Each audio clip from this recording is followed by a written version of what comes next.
है। किसान वोट करेगा, मजबूती से करेगा। कहे ना कि सूरज की लाली पहचान, खाट छोड़ उठ गया किसान। तो अब किसान जो है सूरज की लाली पहचानेगा और बूथ पर खड़ा होकर के जो है ना ये भाजपैया के जो मुहबा लाल कर देगा, बटन दबा दबा के। ये कहवा रहे हैं जो इनके लोग जो है ना, उससे ही कहवा रहे हैं। लोकसभा चुनाव में भी जो जबरदस्ती जो है ना, जो क्या होता है सर्वे वाला से जबरदस्ती कहवाए थे कि कहो कि भाजपा की सरकार बन रही है, भाजपा की सरकार बन रही है, ताकि हम ईवीएम में भी खेल कर सके। लेकिन हाथ कंगन को अर्सी क्या, पढ़ लेगे को फारसी का साहब। जब मशीनों में पकड़ा जाता है, फालतू कहाँ से आता है? वो कोई मशीन कहीं फैक्ट्री पैदा होता होगा ना जी। क्या मतलब है मशीन निकलने का? कैसे एक्स्ट्रा ईवीएम है? कैसे होटल में राजस्थान में पकड़ा जाता है? आपके मऊ में दुनिया भर के हंगामा होता है, जीता हुआ प्रत्याशी को हराने का काम किया जाता है। बिहार चुनाव को सबसे पहले आप किस एंगल से देखना चाहते हैं? क्योंकि बीजेपी जो है लगातार अपनी उपलब्धियां गिनाते हुए सामने आ रही है। क्या लग रहा है आपको कि अपनी उपलब्धियां गिनाने के सामने बिहार में फिर से सत्ता हासिल कर पाएंगे? डर तो सिर्फ एक बात का हमको लग रहा है कि जब से ये चुनाव आया है ना, फिर ही हमारे बिहार को बदनाम करने में लग गए हैं। जबकि बिहार हमेशा ऐतिहासिक जगह रहा है। बिहार हमेशा जो है ना देश समाज का नेतृत्व किया है। जब जब देश में विपत्ति आया तो जयप्रकाश नारायण जैसे योद्धा हमारे देश में हुए हैं जो देश का नेतृत्व किए हैं।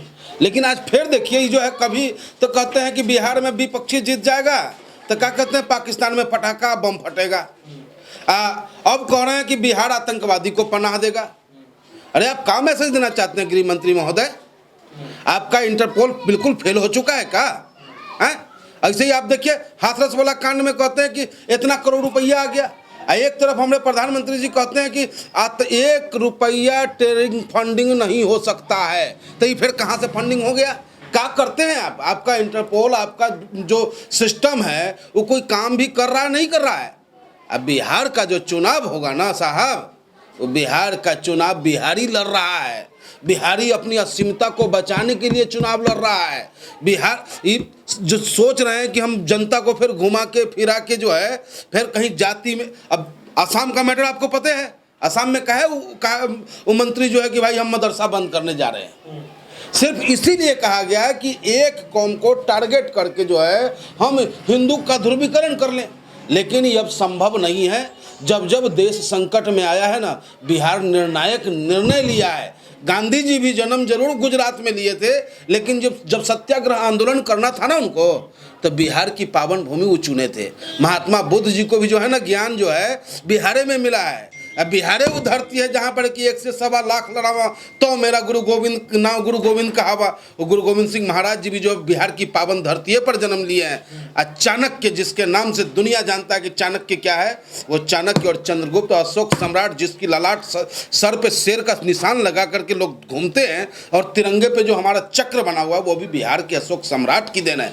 तो ये बिहार को बदनाम करने वाला पॉलिसी खत्म कर दे। बिहार को लुभाने वाला, ठगने वाला, रिश्वत देने वाला जो है पॉलिसी सब खत्म कीजिए। बिहार अपना सम्मान खुद बचाएगा, बिहार अपना इज्जत खुद बचाएगा। अच्छा, नीतीश जी ये कह रहे हैं कि बिहार के अंदर में काफी जगह विकास भी किया उन्होंने और महिलाओं का आरक्षण भी दिया है, इस तरीके से करके सामने आ रहे हैं। हाँ, क्या लग रहा है कि वाकई विकास हुआ है? हाँ, बिहार में तो बहुत कुछ होइल बा। बिहार में का बा तो बेहाली बा।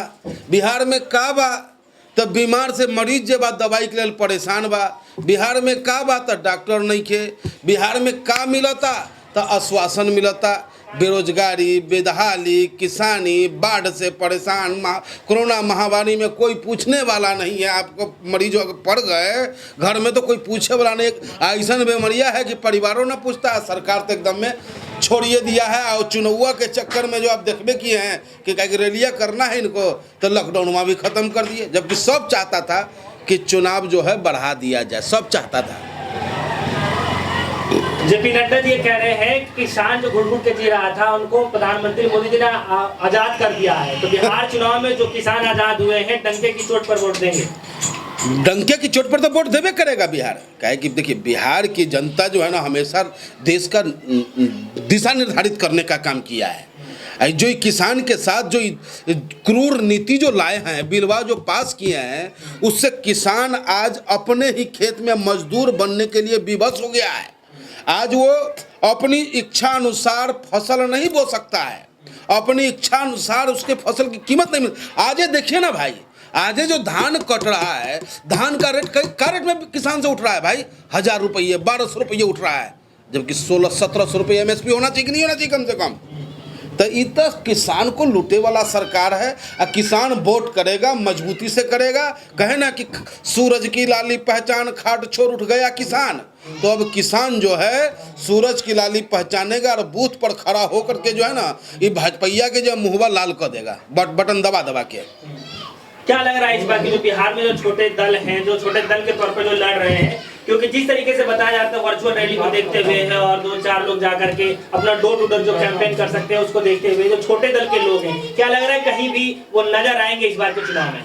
देखिए, हम तो उन सब छोटका दल वाला से ये कहेंगे कि भाई ये बिहार का चुनाव जो है सिर्फ मामूली विधानसभा चुनाव नहीं, एक मुख्यमंत्री का चुनाव नहीं है भैया। ये चुनाव जो है देश की दिशा को तय करेगा कि भाई रूढ़िवादी लोग, भाई जो अंधविश्वासी लोग हैं वो हमारा प्रशासन करेगा कि विकास और रोजगार देवे वाला लोग हमारा प्रशासन करेगा।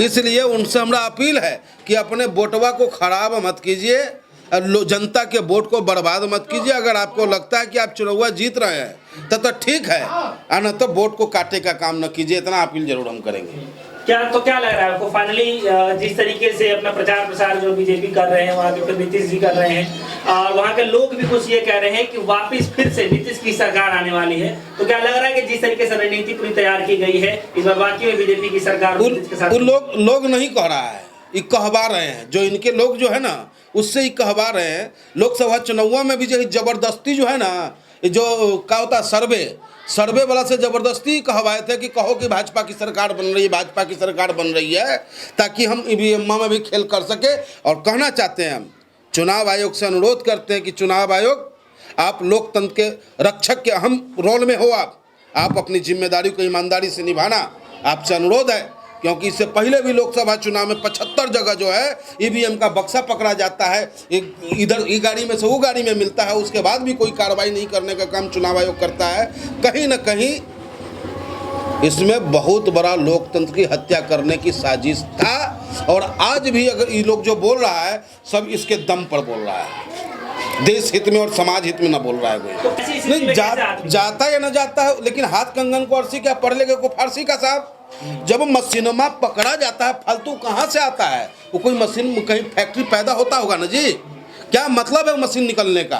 कैसे एक्स्ट्रा EVM है? कैसे होटल में राजस्थान में पकड़ा जाता है? आपके मऊ में दुनिया भर के हंगामा होता है, जीता हुआ प्रत्याशी को हराने का काम किया जाता है। वहीं देखिए ना आप वायनाड में 8 लाख वोट से दिखा रहा है कि बढ़ रहा है, फिर 13 लाख राहुल गांधी पहुंचते हैं और लास्ट में फिर 7.5 लाख पर रह जाते हैं। तो वोटवा सबका खेल कहाँ जाता है? चलिए ठीक है, आप बिहार की जनता को क्या बताना चाहते हैं? किस तरीके से वोट दें, कैसे करें? हम बिहार की जनता से अपील करते हैं कि भैया हमरे बिहारी, बिहार के मान सम्मान के तू बचा लो। बिहार रही, देश रही तो राजनीति होई। ई खातिर एकदम सोच समझ के अपन कीमती वोट दीह, काहे कि देश के बचावे की बात तहरा के। अगर देश न बचल तो महात्मा गांधी, खुदीराम बोस, भगत सिंह जिन जैसन सरीखन लोगन के जे बाना आत्मा के तकलीफ पहुँची। ई खातिर निर्णायक निर्णय लिह। आई झूठा लफंगा जो धोखा देवे के काम करेला, जुमलेबाजी करे के काम करेला, ओकरा झांसा में न फंसिया। जय बिहार।